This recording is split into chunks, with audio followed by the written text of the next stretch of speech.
अस्सलाम वालेकुम व्यूअर्स, कैसे हैं आप सब। उम्मीद है कि सब खैरियत से होंगे।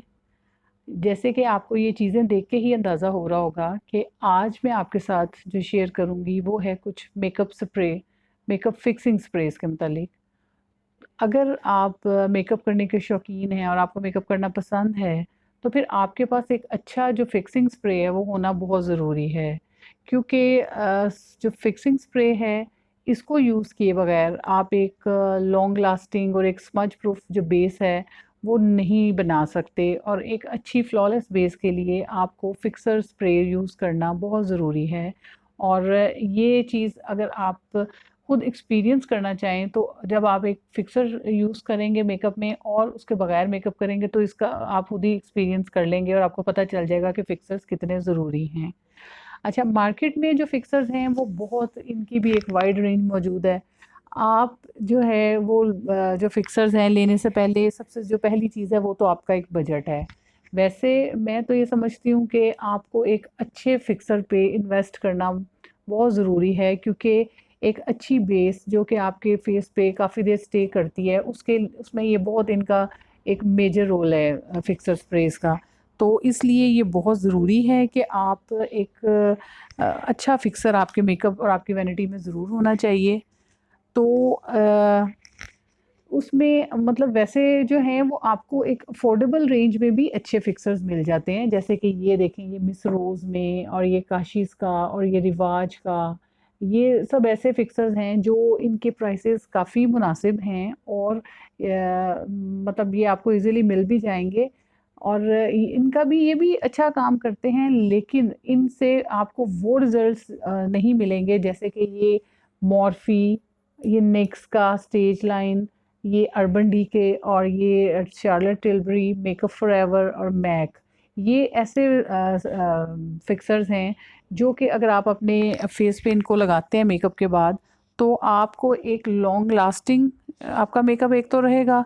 दूसरा ये है कि आपके जो है ये स्किन के अंदर जाके ये उसको बिल्कुल स्मज प्रूफ कर देंगे। और उसके अलावा इन फिक्सर्स की जो ये ये जो हाई एंड फिक्सर्स हैं, अगर इनकी बात करें आप, तो इन सब में जो एक चीज़ मुझे लगी वो ये कि ये आपके फेस के ऊपर जब आप इनको मेकअप के बाद यूज़ करते हैं तो ये बिल्कुल लाइट वेट हो जाते हैं और आपको बिल्कुल स्किन लाइक वो देते हैं फील। आपको लगेगा ही नहीं कि आपने फेस के ऊपर कुछ लगाया हुआ है।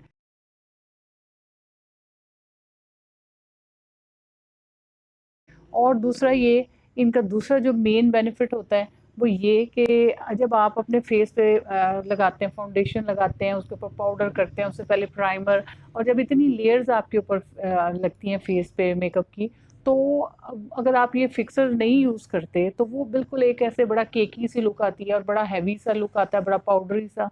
तो जब आप ये फेस के ऊपर ये फिक्सिंग स्प्रे कर लेते हैं तो वो सब जो लेयर्स हैं वो मेल्ट होके वो बिल्कुल स्किन लाइक फील देती हैं आपको और आपका मेकअप जो है वो बड़ा नेचुरल और आपके जो ग्लोई सा लुक देता है। हाँ, एक और बात कि जो फेशियल मिस्ट है अक्सर लोग उसको भी फिक्सिंग स्प्रे की तरह यूज़ करते हैं, जो कि बिल्कुल गलत है। क्योंकि जो फेशियल मिस्ट है उसका काम जो है वो आपके फेस को सिर्फ हाइड्रेशन देना है, वो मेकअप को फिक्स नहीं करता। उसकी और जो ये फिक्सर स्प्रे है इनकी फॉर्मुलेशन ही ऐसी होती है कि ये जो आपके फेस है इसके ऊपर मेकअप को स्टे करना, वो उसको लॉन्ग लास्टिंग करते हैं उसके स्टे को। और उसके अलावा ये जो मैक, शार्लेट टिल्बरी, अर्बन डीके, ये निक्स का, ये सब ऐसे, और मैक का, ये सब ऐसे स्प्रे हैं कि जो आप अगर लगाते हैं तो ये आपको मतलब ब्रेदेबल हो आपकी स्किन रहती है। इसमें आपको लग के ये नहीं लगता कि आपने इसके ऊपर फेस को बहुत वो कोई ऊपर हैवी लेयर दे के उसको कोई बंद कर दिया है। और उसके अलावा ये ट्रांसफ़र प्रूफ भी होते हैं और ये तकरीबन तमाम स्किन टाइप्स हैं जिस सबके लिए ये सूटेबल हैं, जिसमें सेंसिटिव, ऑयली, ड्राई कॉम्बिनेशन हर स्किन के लिए ये अच्छे हैं। और अगर आप ये जो एक लॉन्ग वेयरिंग के लिए इनको परचेज़ करना चाहें तो ये सब बहुत अच्छे स्प्रेज़ हैं और ये बहुत स्किन के ऊपर इनके जो फ़ॉर्मूला है वो बहुत लाइट वेट है। और ये जो है इनमें से काफ़ी जो स्प्रेज़ हैं जैसे कि ये निक्स का स्प्रे है, ये इसका ये एक भी फ़ायदा है कि ये इसमें डोई और उसके अलावा मैट दोनों तरह की फिनिशिंग के लिए ये मिलता है आपको। ये देखें, मतलब इसमें एक बॉटल जो स्प्रे है वो जो मैट उसके लिए भी आता है, जो आप समर में या बहुत ऑयली स्किन के लिए यूज़ कर सकते हैं। और दूसरा इसमें एक ग्लोई और डूई लुक के लिए आता है कि जो आप विंटर में या ड्राई स्किन के लिए आप उसको यूज़ कर सकते हैं।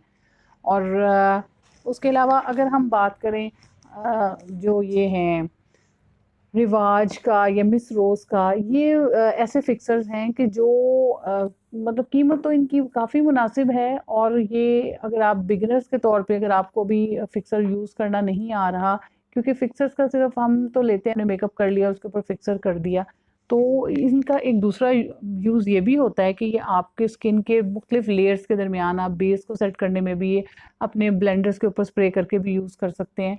तो अब इन चीज़ों को जब तक आपकी प्रैक्टिस नहीं होगी वो आप सही तरह से नहीं कर सकेंगे, तो इसलिए आप प्रैक्टिस के तौर पे आप ये वाले जो ब्रांड हैं जैसे रिवाज का, मिस रोज़ का, ये यूज़ कर सकते हैं, क्योंकि ये काफ़ी बजट फ्रेंडली हैं और मतलब अफोर्डेबल उसमें आ जाते हैं। और उसके बाद ये मॉर्फे का, स्टेज लाइन, नेक्स का, ये भी मतलब बहुत ये भी नहीं एक्सपेंसिव भी नहीं है और बहुत कह लें कि सस्ते भी नहीं हैं। ये मतलब कुछ मीडियम उसमें रेंज में आ जाते हैं। और ये जैसे अर्बन डीके का हो गया और ये Charlotte tilbury, makeup forever, MAC, ये आपको पता है ये तकरीबन 10 to 11,000 की रेंज में ये मिलते हैं। और ज़ाहिर है कि ये चूँकि एक मतलब इसके ऊपर आप ज़्यादा इन्वेस्ट कर रहे हैं, तो इसकी वजह यही है कि इनके रिज़ल्ट्स भी बहुत अच्छे हैं। लेकिन अगर आप बिगिनर्स के तौर पे लेना चाहें तो आप ये अफोर्डेबल और ये इस रेंज में भी ले सकते हैं। और इसके अलावा अगर आप कुछ पूछना चाहें तो वो आप मुझसे कमेंट्स में ज़रूर पूछिएगा। Thank you.